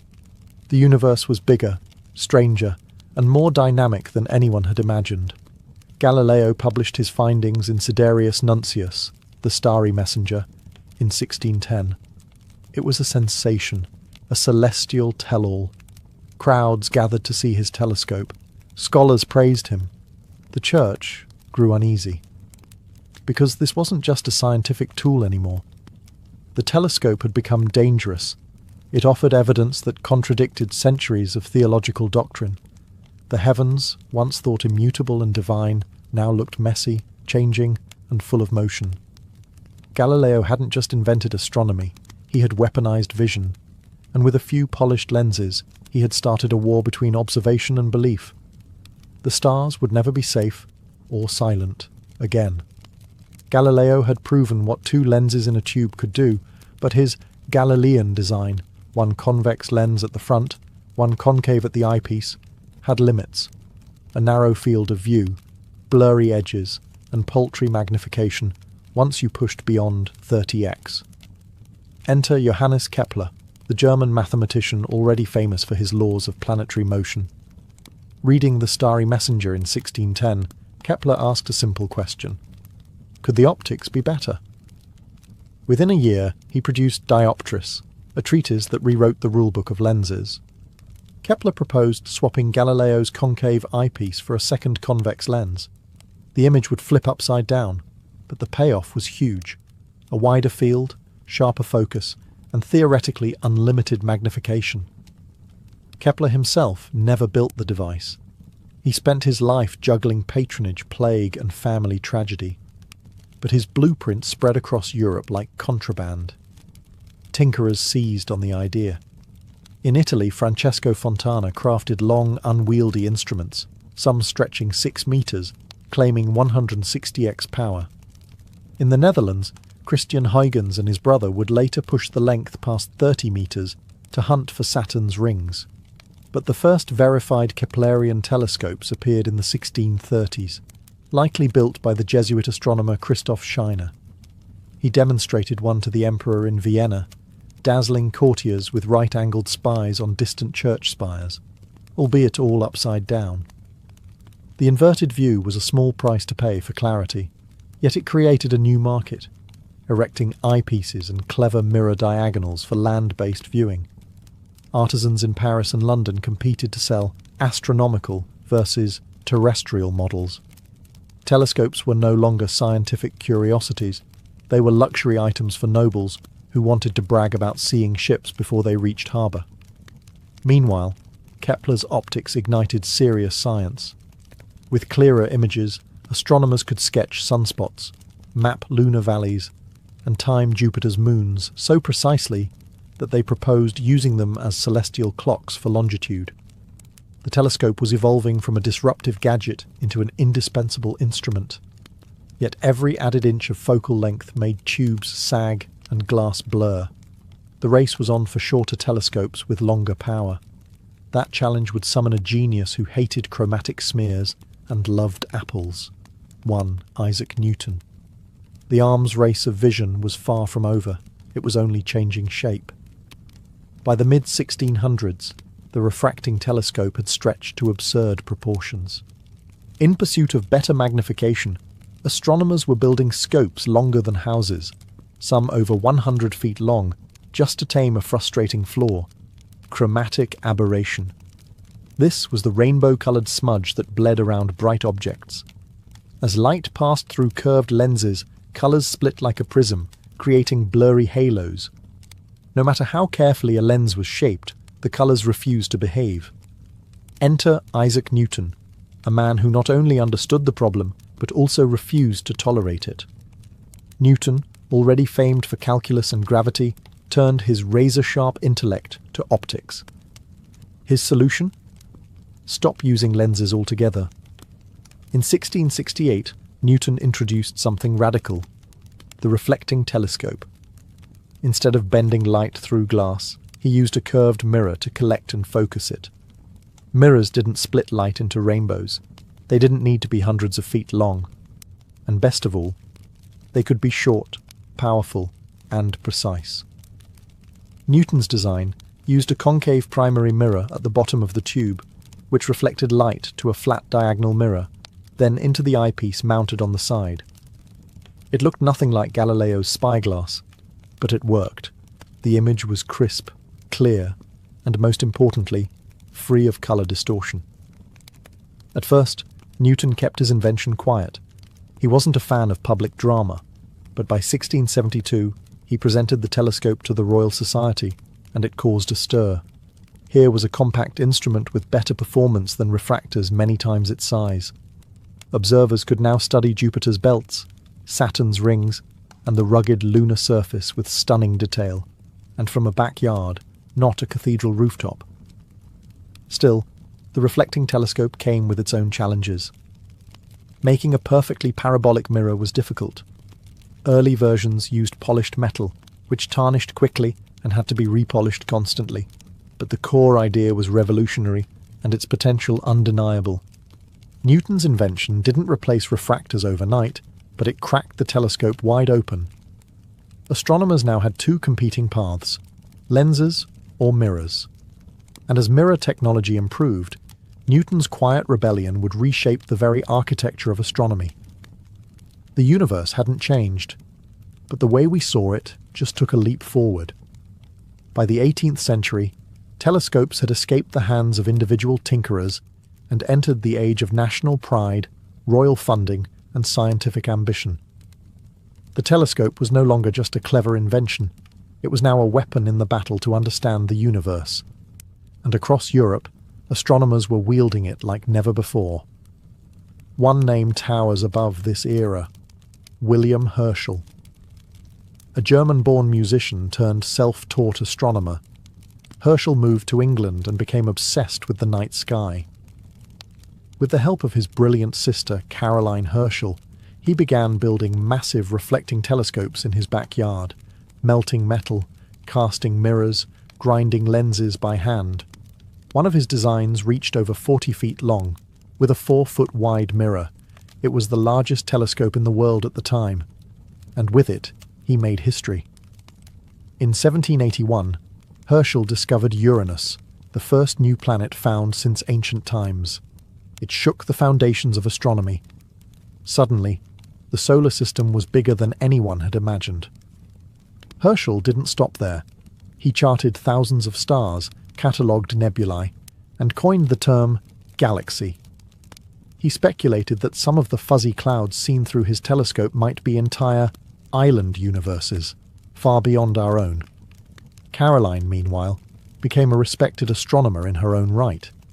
She discovered several comets, refined star charts, and published groundbreaking catalogues, working tirelessly beside her brother in the observatory.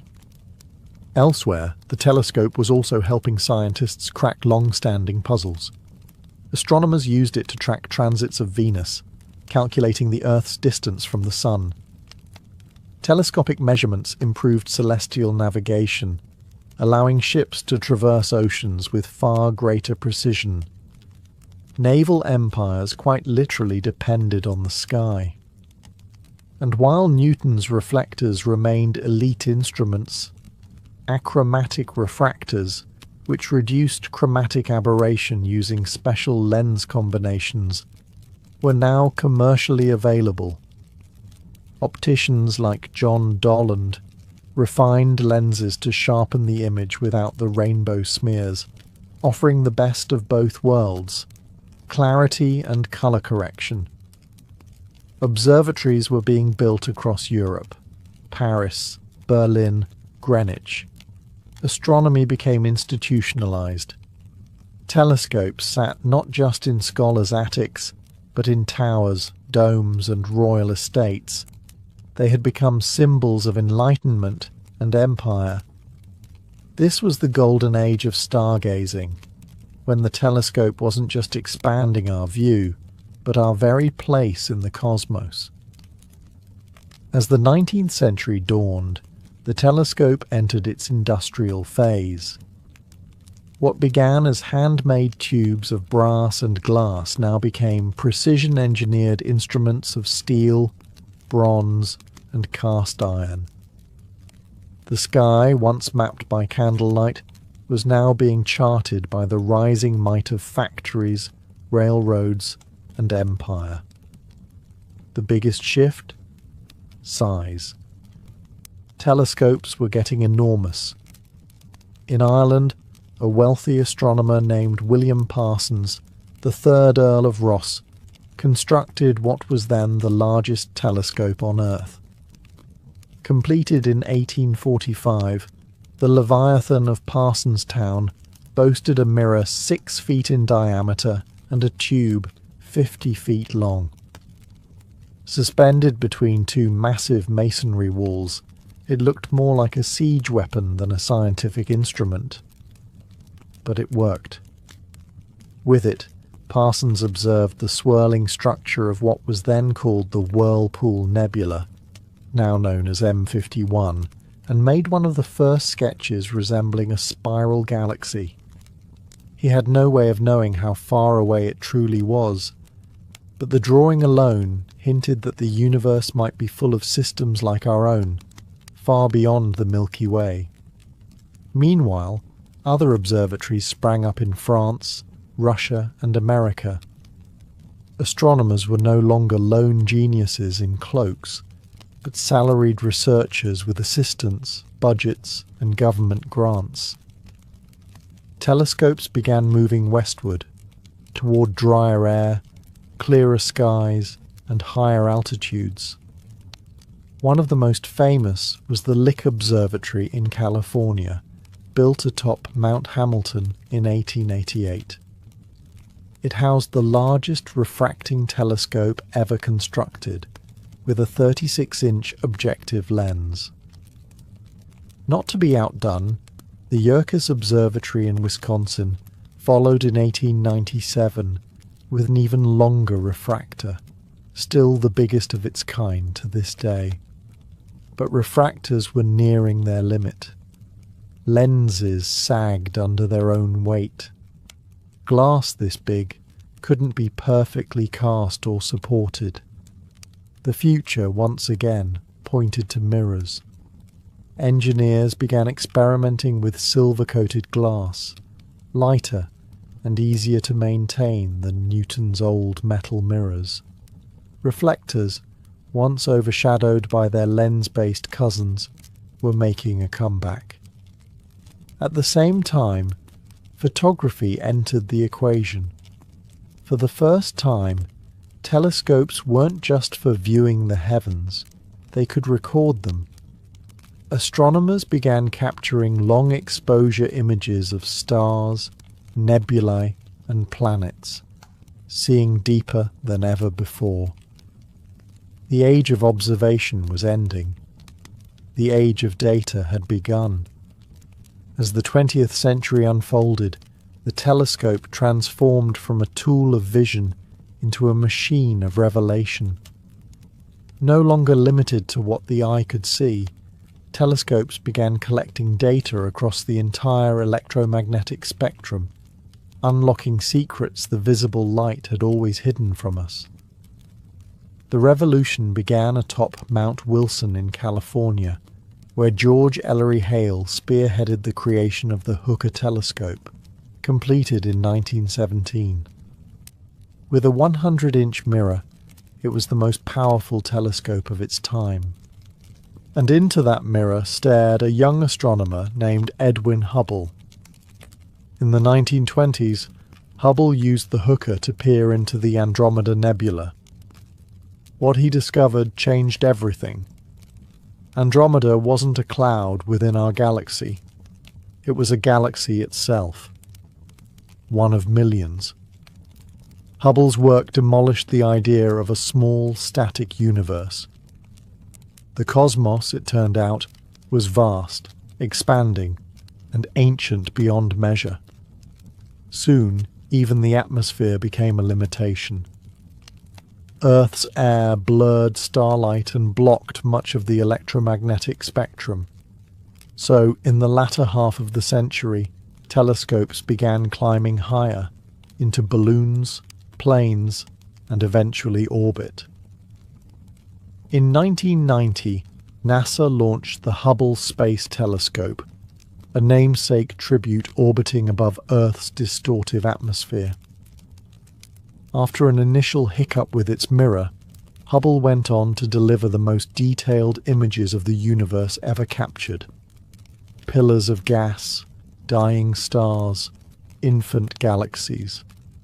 It stared deeper into time than any human eye ever had, and Hubble was just the beginning. Radio telescopes like those at Arecibo and the Very Large Array in New Mexico allowed scientists to listen to space. Infrared telescopes revealed cool, hidden objects cloaked in cosmic dust. X-ray telescopes detected black holes devouring matter. Each new type of telescope revealed a new layer of the cosmos. Then came the James Webb Space Telescope, launched in 2021, far more sensitive than Hubble, designed to look back over 13 billion years to the dawn of galaxy formation. Not just an eye in the sky, but a time machine built of gold mirrors and deep mathematics. From Galileo's shaky wooden tube to spacefaring observatories cooled by liquid helium, the telescope has evolved into an instrument of pure awe. We no longer just see the universe, we decode it. And with each new lens, mirror, or frequency unlocked, we inch closer to answering the question that started it all. What else is out there?